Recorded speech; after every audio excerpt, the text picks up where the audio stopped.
bit about myself. First of all, I'm so excited that new members like you, possible new members, this is such a wonderful organization. And what I learned, I'm 3 years living in Miami Beach, and what I learned is, which is so different than Chicago, where I'm from, is that there are organizations to belong to here, like Miami Beach Chamber. I belong to BNI. I'm Jewish, so I belong to my temple, and some other organizations. And it seems like after a while you so fit in here because we all know each other. So there's always somebody from one organization that's gone to another organization. So in the world of Miami and Miami Beach, I believe it's really important to be part of the community, and the community helps you. Miami Beach Chamber has helped me so much. Truly, I have become really good friends with so many people here that I absolutely adore. And yes, I've gotten business. I mean, I'm a coach to I was the president of the Pillar Board. But more importantly, those people that I created friendships with have absolutely given me business through people that they know. So sometimes it doesn't always come from the direct person. It may come indirectly, but we all support each other. When I didn't work hard for the chamber, like in other words, didn't show up for meetings or didn't participate or wasn't on a board of some kind, it just doesn't work in any organization we belong to. Not only it didn't work because of business, and yes, that's one of my prime reasons for doing it, but more importantly, it's to develop friendships and learn different people's skills. And the best way to learn those skills is working with people. You get to know if they're a leader, you get to know what they're good at, you get to know if you'd like to work with them again. So I really encourage you not only to belong here, but in other organizations, and participate. And as Jerry said, if you just write a check and you don't participate, nothing happens, I promise you. So let me just tell you a little bit about my background so you know kind of who you're speaking to. When I first started working, I worked for Warner Brothers, and I did talent development and wardrobe, and I wardrobed all the TV shows for Warner Brothers and for Quincy Jones. And in doing talent development and having all these people look beautiful, I realized that it doesn't work if they don't feel beautiful, if they don't have confidence, if they don't know how to lead. So there's something hit me, even though it was a great job and I got paid lots of money, it just wasn't satisfying enough for me. So I decided that I would take the other side, and I am a communication major, and I went to coaching school, and about 4 years ago I decided that I was going to do coaching, leadership coaching, and I was going to take all that I knew about talent development and all that I knew about coaching and put it together, because one without the other just doesn't work. And so then I wrote 2 books that I didn't bring, of course, because I'm a terrible networker. I brought a book called Invisible Conversation and 7 Secrets of Attraction. And why I wrote them was because I realized that attraction comes much deeper than the way we're dressed and the way we look. It's how we feel about ourselves and what attitude we have with people. So I do a whole program for Kellogg School of Management at Northwestern, and I'm starting a leadership school with another community person for middle school kids. And here's the truth. Of all the things those kids learned, it was about not reacting and your moods and emotions. So we could ask the same question to each person here, or ask something of someone in a mood of possibility, or being up, being encouraging, or we could be depressing, or we could be angry, or we could be sharp, or we could be direct, and nobody wants to deal with you. The same thing, the same question. And last night, I was at the chamber event, and it doesn't matter who it was, but there was a woman there passing out her card. And I said, "What are you doing?" She says, "I'm networking." "Really? That's networking?" And she says, "Yeah, I'm passing out my card to everyone." That's not networking. Networking is really when you're with somebody for that moment, and they get to know who you are. To pass out your card and go to events, wherever it is, and say, "Here's my card, here's my card, here's my card." You know what I do with those? I put it in my constant contact, And then when I send out my newsletter, you're in my constant contact and I don't know you at all. So I would rather strategically walk into a room and say, who would I like to meet? Sometimes you even have a roster of who you're gonna meet, walk into a room and say, I'd like to meet that person, but not say, what do you do? Or I know I could help you. How do I know I could help you? How do I know I can help you until I even have a conversation with you and learn what your needs are? I may be talking to one person, say a lobbyist, and they say, you know what, I really want to put my wardrobe together, and when I speak, I want to speak in a more powerful way. I can say then, I think I can help you. But if I just went up to you and I just said, my name's Marlene Green, I'm a leadership consultant, I can help you, how do I know that? And I think it's one of the biggest mistakes that we do. To just hand out our card, try to do the number game, try to collect them, and walk away. I would rather make 2 contacts, even if it's not what I'm looking for, and actually get in a relationship with people. I did a PowerPoint, but I don't think I'm gonna do it. So the power of who's sitting at your table, and how I started this whole who's sitting at your table was because I did a program for Compass Real Estate, and they're a major force to be reckoned with. They are luxury realtors that are going all over the country. And I talked to Beth Butler, who runs it, and they're a big advocate of the chamber also. And she says, I love this idea that you're talking about who's sitting at your table. So here's what I meant by it. We have only so many minutes in a day. Who is in our lives? What are we trying to build? Do the people in our lives fit with what we're trying to build? So I'm not saying to be manipulating that you're only gonna be with a certain kind of person. But the truth of the matter is, there is, I think my mother said this to me when I was young, you're associated with the people that you're with. So who do you wanna be associated with? Who do you want sitting at your table? Who do you want in your community? Like, I want the chamber in my community because they're very high caliber people. So who do we want in our world? And how do we accomplish that? So when I walk into a meeting like last night, I'm not sure I walked in to see who I could meet because I knew a lot of people there. But I certainly went there to be in a relationship. I certainly checked out the fact that I was really tired, but you don't really care if I'm tired. You don't care if I'm irritable. You don't care if my house blew up the night before, not that you're not caring people. You care how I treated you at that moment. That's what you care about. Did you walk away from Marlene Green and did you feel that I was with you, that I was caring? I did. Good, thank you. I did. We had a wonderful conversation. Good. Oh, thank you. That was good. I guess I succeeded.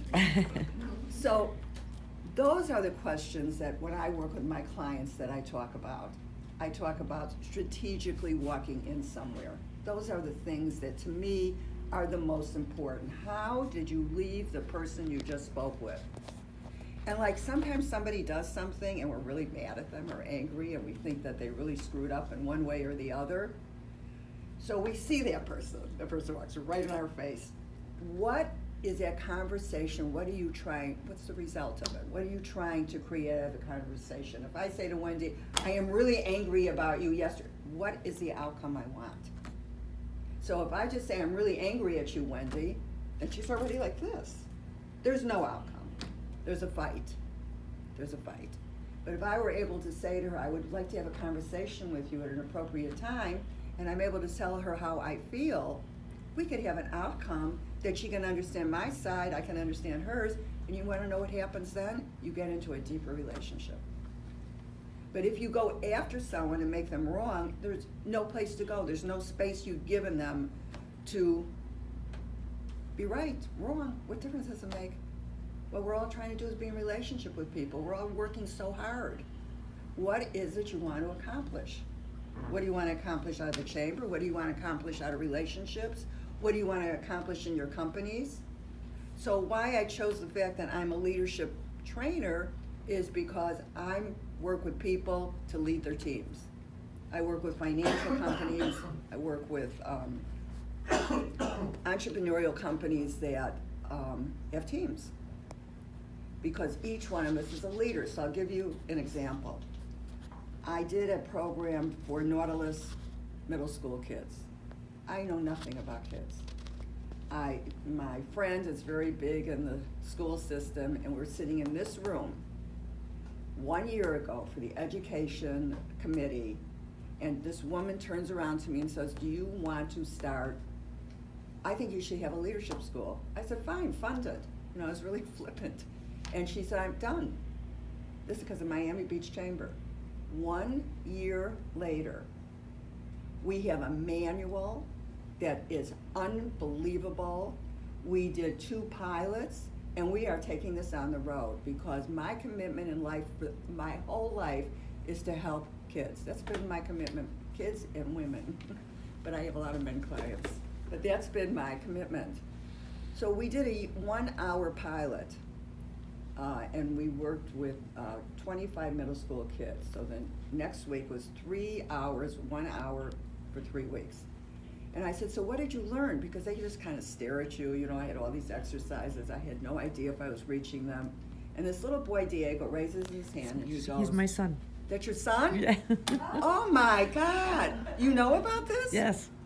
So Diego, oh my God. Oh, I love this boy. Diego raises his hand, and he said to me, Marlene, because they don't call you Mrs. Green anymore, Marlene, I woke up in a very bad mood. And I went to school in a very bad mood, and everybody at school was in a bad mood. Is this correct? He said, and then I remember you told me that I could change my mood at any moment. And I did. And everyone else was in a good mood. And Marlene, we won the swim team competition. He said, because I was a leader, because I led myself into my mood. I go, this is what you learned in 1 hour? In 1 hour? And then the second boy goes, I was a leader too, because I had to hit the third person. And the third kid says, because I guess there's 3 people on a team, the third person said, I was a leader too, because without me hitting that wall, we would not have won. And of course, Marlene started crying. But can you imagine that? Can you imagine the power that Diego, I tell this story to everybody. Could you imagine the power that Diego learned that controlling your moods and your emotions and how you react is the key? Just the key to everything. The way you lose it is you say something and somebody hits at you and you react and you're no longer in the subject. You lost. You became the victim. You did not become the leader. So I may be going off a little bit. I apologize. So I really care about how we are as leaders and how we attract people. And that when people say that someone is charismatic, I believe you could be taught that. I think some kids were raised by parents that just knew how to build relationships, and some of us, like me, had to learn it. And when you learn it, really learn it, the power that you possess is invaluable, and people want to be around you. Because the people want to be around people they like, but they like people that have them feel good, treat them with respect, be gracious to them, care, and have something to contribute. So I really think that I'm going to end this by saying that if you have learned one thing, which I'm kind of going to ask you, of what I am saying, and you walk away to know that you really have power over how people see you, how you act, that's the beginning of being a great leader, and a great leader in teams, and great at networking. So if you would be so kind, I'd like to know what you learned from what I just said, because I talk and then I don't know if anyone learned anything. We'll raise our hands like Yeah, raise your hands like Diego. Diego is now famous. Oh, Diego's famous. Right. Diego's famous at Kellogg School of Management. That's great. Well, I wasn't actually raising my hand, but Okay, well, what good, did right? what did we learn? Just like Diego, that we can change our attitude if we want to, right? That handing out business cards isn't a good way of Good. Yeah, that was That- my best, yeah. That was good. charisma can be learned. I thought that if you weren't born with it, you just didn't have it in you, so that's good to know. What else? And how can I help you? Nah, that's the one of the best Always be lessons too. How can I help you? Yeah, Right. sure. Getting involved in your community, Chamber of Commerce, Temple, Church, BNI, whatever it is essential to growing your practice and your relationships. What Being a else? resource, I think not expecting that immediate return from someone, just building relationships because it'll come if you're genuinely nice to someone. And that kindergarten principle that treat others the way you'd like to be treated, it's so basic and we sometimes forget, and just building those relationships will pay off in the future. And really, you know how sometimes we just had a bad day and someone just hit us somewhere and someone else comes up to us. And I give this example for charter school principals that I train. So the principal's at home and he has a fight with the spouse. They go to school. The teacher goes to the principal. The teacher asks a question and the principal snaps at the teacher. The teacher goes back into the classroom and a student raises their hand and then the teacher snaps at the student, and that student's with that forever. Forever. Every one of us have had a teacher that we remember that made an impact on us forever, that really possibly stopped our growth. That's how powerful we are, each and every one of us. We can't hide, and if we think that we did something and what we do doesn't matter, every one of us matter, and every human being is sensitive. I don't care who they are. Absolutely. Everybody. We all care. What did you get out of my talk?